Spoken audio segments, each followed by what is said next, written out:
Code of conduct. Has Dawn Fraser justified her latest racist remark? Fad diet disaster. Criminal charges prompt calls for industry health check. And bar tab brilliance. Discount drinks for discount pay packets.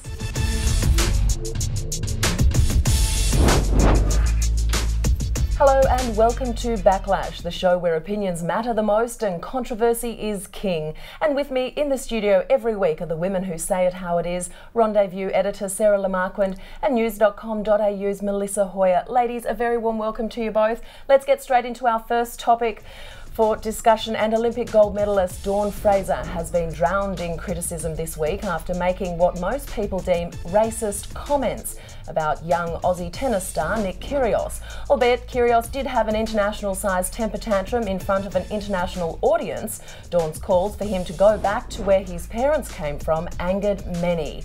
In response to the backlash, the swimming champ says in a Rendezvous piece, as a role model to other young up-and-coming athletes, one needs to conduct oneself, both on and off the sporting platform, in a manner that's not Jekyll and Hyde, but truly represents the brand you stand for.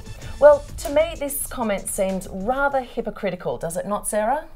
Actually, her comments to me seem fair enough, because what she says is that she herself is not perfect, which I think has become pretty clear this week with her ill-judged remarks that were offensive, I agree, and this idea that any behaviour that is unacceptable can somehow be explained away because you're un-Australian and you or your parents should go back where you come from. It is, of course, racially insensitive, and it's just so immature because obviously all of us are imperfect and there's lots of unacceptable behaviour that goes on in Australia, and we have to deal with that as a nation rather than just say, oh, just leave the country and everything will be fine. It's a very immature behaviour.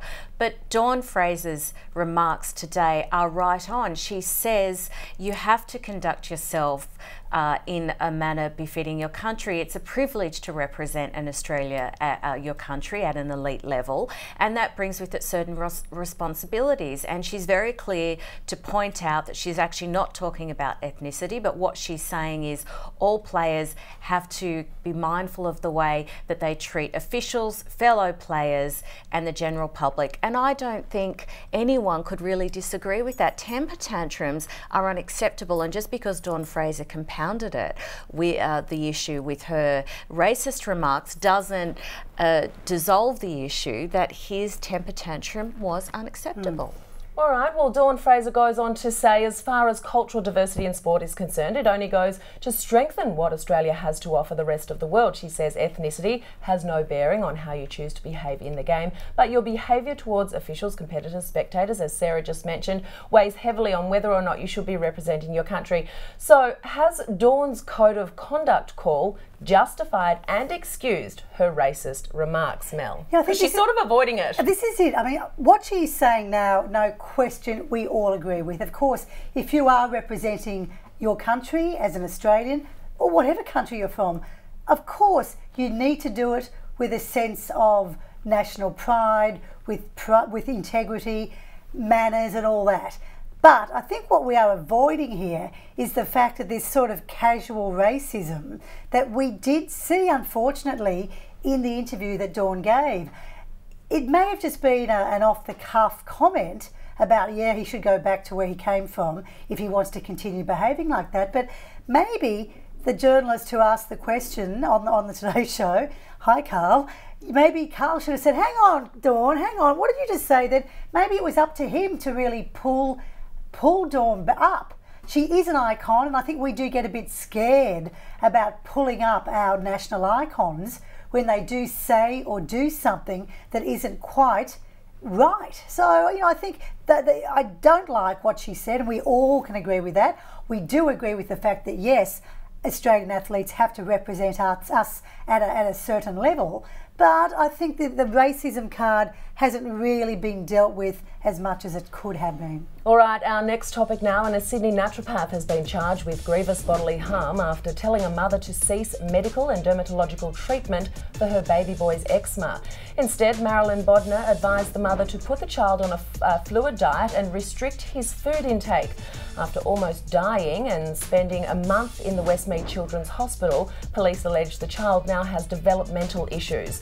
The mother of the boy has also been charged with reckless grievous bodily harm and failing to provide care for a child.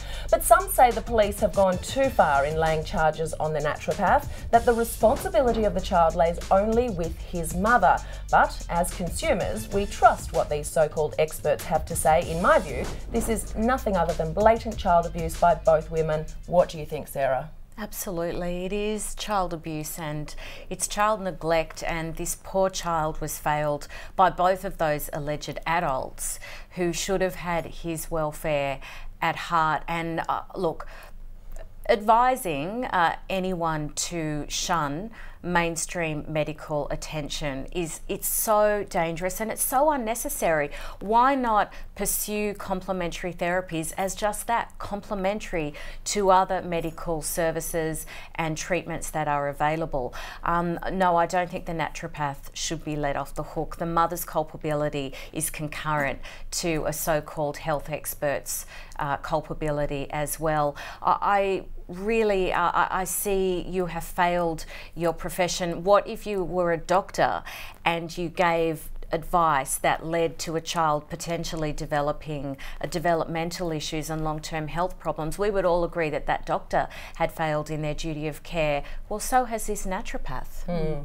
All right, well, earlier this year, MKR Judge Pete Evans copped a lot of backlash about a baby formula recipe in his cookbook, The Paleo Way. Medical professionals were quick to jump on the health dangers the formula posed to infants, in turn halting publication of the book. While this was good news for mothers and certainly raised awareness for others, there is still a worryingly huge amount of self-proclaimed experts and downright liars out there dishing out the advice in which we entrust our health. Given its popularity, is it time this non-medical health industry had a regulator appointed, Mel? Absolutely. I mean, doctors, nurses, we all have the AMA. That's why it is here. If you do put yourself out there as a naturopath, or you are involving yourself in alternate medicines, and a lot of people now are quite, they want to try something new. In doing that, you really have to do your research, and I think part of that research could be or would be looking at some sort of regulatory arm, regulatory body that you could look at and go, well, hang on, I wonder if this person has passed, whether it's a test, whether it's whatever, but there certainly does need to be regulation, like so many other parts of other industries. Yeah, a lot of industries are forced to have disclaimers, Yeah, even a health warning if you choose to when take you're looking at advice. people's life and death situations, of course. All right, our last topic of the week now, and a bar in Brooklyn is taking a stand against the gender pay gap by charging female customers just 77% of their total bar tab. It reflects the 77 cents women in the US earn to every dollar men rake in. In Australia, the gender pay gap is a record high 18.8%. Even though it was only for one night, the Way Station bar in Brooklyn was packed out with women taking advantage of the deal. But unsurprisingly, some blokes aren't happy, calling it discriminatory on social media. Well, fellas, maybe it's time more of you got a taste of how we as women are made to feel when it comes to pay. What do you think, ladies? Should Aussie bars and retailers start taking a similar stand? I think it's such a brilliant idea. It's obviously something that they probably can't do forever and ever because they probably can't afford it, because there are so many women who probably have to go and drown their sorrows in bars because they're so upset about the non-pay they're getting.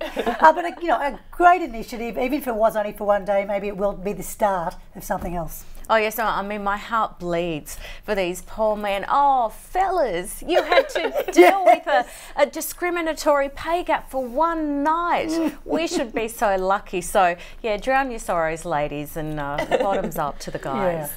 All right, ladies, before we end up, a quick look at this week's Shock Frock. And this week, Demi Lovato takes the prize with this ensemble. For context, this was at a Cool for the Summer pool party tour with New York's #1 hit music station, Z100. I don't know, girls. What do you think? I'm concerned about the tan situation because if it was a bit sunny, that tan wouldn't be good. Yeah, with but us. maybe she's actually trying to get on top of the latest tanning fad. Check this out. This is just extraordinary. Can you believe that people are wearing things that will, in order to give you a tan that's like a zigzag? I thought this was a tanner's nightmare. I thought that's what you were trying to avoid. I don't Get with the tan, understand. Sarah. That obviously, and that outfit looks extremely painful, if nothing See, else. you could do that with those spots are maybe cutouts. Yes. And you can then get a suntan, you can be all spotty. Exactly, and I'll look like that all winter long. Exactly, yeah. Yeah. All right, that is all we have time for. More Backlash next week. See you then.